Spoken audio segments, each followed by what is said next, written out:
Hey everybody, it's me, Remy, the comic book poser, and I'm here to welcome you to Enter the Poserverse. Warning, all three of my kids are downstairs, and they're gonna run in and out while this happens. Daddy, could you do a video? But I gotta record my pull list video. Daddy, Hey Ainsley, what? what shirt are you wearing today? Chiefs. Why are you wearing the Chiefs shirt? Because I'm gonna look at the Chiefs game. Yeah, do the Chiefs play tonight? Yeah, Are they gonna win? I think so. You think so? Sure. Sure? Good. Yeah. Alright, so come see what I'm picking up this week after this. You know what happens, strange, straggling strummer, when you interrupt Chris Jericho? You know what happens, weird, wandering wayfarer, when you walk through Chris Jericho's promo?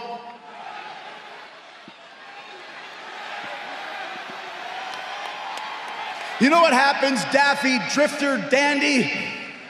You just made the list! Alright, you can see another one has joined us here in the background. Nope, no going wild. So, I've got my League of Comic Geeks pulled up. I have it set to go alphabetically, and then of course alphabetically to League of Comic Geeks means DC and then everybody else. So we're leading the week off with two Batman titles. The first is the Joker Warzone. Hey, Daddy, can we?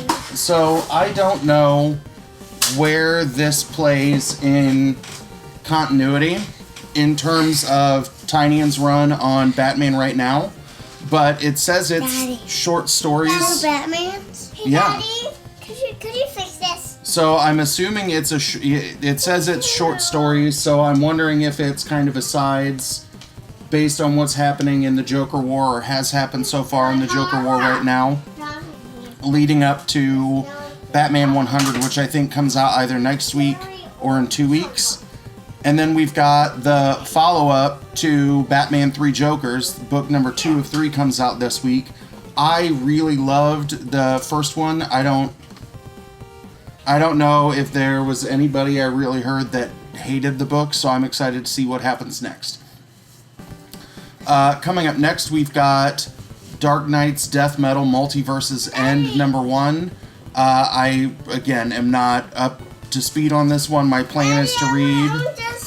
I want the sound on. So yeah, I haven't been keeping up with it. My goal is to start reading all of it soon. I'm finally almost done with the things that people say you should read.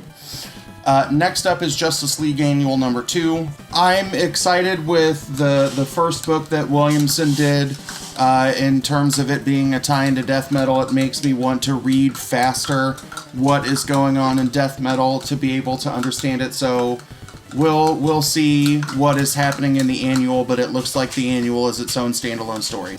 Next up is Legion of Superheroes number 9. I really, really like this book. I know that Bendis is getting a lot of heat for what he's doing on Superman, and that there are a lot of people who are excited that Superman is ending, I think, in December. But I think he's doing justice to the Legion. I think he's writing it really well. I think he's got a very interesting story going on there. And maybe I'm just biased toward that because I've liked some of his past team-up books over when he was at Marvel. But the next one up is Wonder Woman 1984 number 1. It's a setup to the Wonder Woman movie, which, has it been delayed again? I know it was supposed to come out around Thanksgiving. Is it going to get pushed back for a third time? I need to pay attention to the comic book movie news. Did you say Thanksgiving? Yep. Next up is Alienated number 6. It's by Cy Spurrier and Chris Wildgoose. I've loved this book. I'm excited to see what is going to happen, that everybody is kind of figuring out how the interaction with the alien has changed who they are or what they can do. We're starting to see how they respond to the power differently, and we know that we're set up for some kind of epic showdown, so I want to see what happens in the next one. Next up is Artemis and the Assassin number 5 from Aftershock. This is written by, I think it's Stephanie Phillips, with art by Francesca Fantini and a few other folks. This book, I don't hear very many people talking about it, and I think it's one of the best Aftershock titles that's going on right now in terms of looking at these two women who have been time hopping through a bunch of different eras of history, where originally one was the other's target, but now that they're forced to work together to fight off people who are chasing them, and it's really, really interesting, and Fantini's art is quite good. The next one up is Department of Truth #1. There has been a lot of hype coming to this. It's Tom King's Image book. It's all about conspiracy theories, and apparently the main character discovers that all of them are true, which is exciting. Next up from Marvel is Giant Size X-Men #1. It's a tribute issue in terms of celebrating the 45th. Love you, Daddy. Love you too, buddy. 45th anniversary of the book. This is probably the only Giant Size X-Men #1 I'll ever be able to afford or have in my collection, and it's not going to be worth anywhere near as much as the original. Next up, hands down one of my favorite books of the year, let alone that I've read, is Philadelphia #8 from Image Comics by Rodney Barnes and Jason Sean Alexander. It's good. This is the second book in the new arc, and it's setting up to be as crazy in terms of conflict as the first. Next up, also from Image, is Ludicrats #5. It is the final book of the series, and I'm going to be sad that it's gone because this is one of the most ridiculous things that I've ever read or probably will ever read. Next up is Marvel Zombies Resurrection #2. I really kind of liked the first one that came out last month, that my shop owner recommended to me, and he said it's a good take on what Marvel did with their first zombies and kind of walked past the second reboot of it. So I'm looking forward to see if I keep going with this or if I'll dump it in favor of just reading Deceased Dead Planet. We got a couple more left. Next up is Nailbiter Returns #5. Every time I see this, I tell you how much I love Joshua Williamson, and that is true again. This book is starting to be as bonkers as the first one is, as we're maybe starting to get hints on the trail as to who may be leading the copycats. Next one up, The Resistance #6. I have finally read all of these that I was like 2 books behind, and it just kept getting to the bottom of the stack. It is amazing. I love the premise that is happening in this book in terms of everybody trying to understand their powers, and this is the final book of this arc. It's 6 of 6. I don't know if there will be a second arc or if they're moving on to new things. Next up from Oni Press is Rogue Planet #5. I talk about how much I love Cullen Bunn horror in space. Book #5 got real exciting as you started seeing somebody potentially escape the planet, and we will find out if they were or were not successful. Inside here. Talk. Yep. Next up is That Texas Blood #4. Everybody's loving this book. That's all I'm going to say about that. If you're not, go find 1 through 3 and pick this one up as well.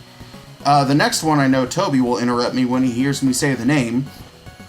It's Teenage Mutant Ninja Turtles. Yes. Best of Raphael #1. Yes. Do you like the Ninja Turtles? Yes. Who's your favorite?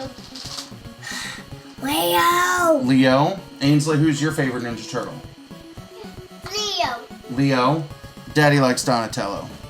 But I like Donatello. Why do you like Donatello? I just do. And I like that this is going to be reprints of some of the early Eastman and Laird issues that I won't be able to find. Yep, and Toby's excited. Me too. 2 more. Next one up is X Factor #4. It's the first Ten of Swords tie-in that has come out since last week's Ten of Swords creation. I really loved that book. So this is where things are going to start coming together to figure out if we need to read all of the tie-ins or not, which is something that I've talked about in the past. I know I'll be reading all of the tie-ins because I pull all of the X-Men books anyway, that's 70%. X-Men? Yep. Don't we watch X-Men? Maybe later. The first one. Yeah. But that's maybe 70% of my Marvel pull list as it is. And the last one, another AWA series, which is wrapping up. I think it's only a 5-issue series, is Year Zero #5. We know that there's a second arc coming from this, but we get to figure out, does the boy help defend the church? What happens to the survival vault dude? now that he's met the person on the other end of the radio, what happens to our scientist in Antarctica, and what happens to the women in Afghanistan. I've loved this book. I keep saying that Red Border has been my favorite AWA title, but I think Year Zero is slowly working its way up there to edge it out. So what do you think?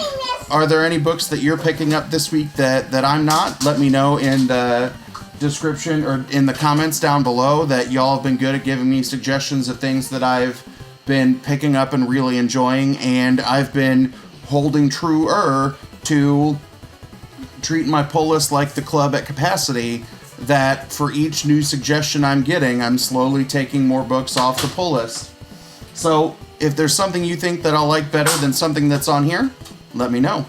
And as always, thanks for stopping by, and have a good one.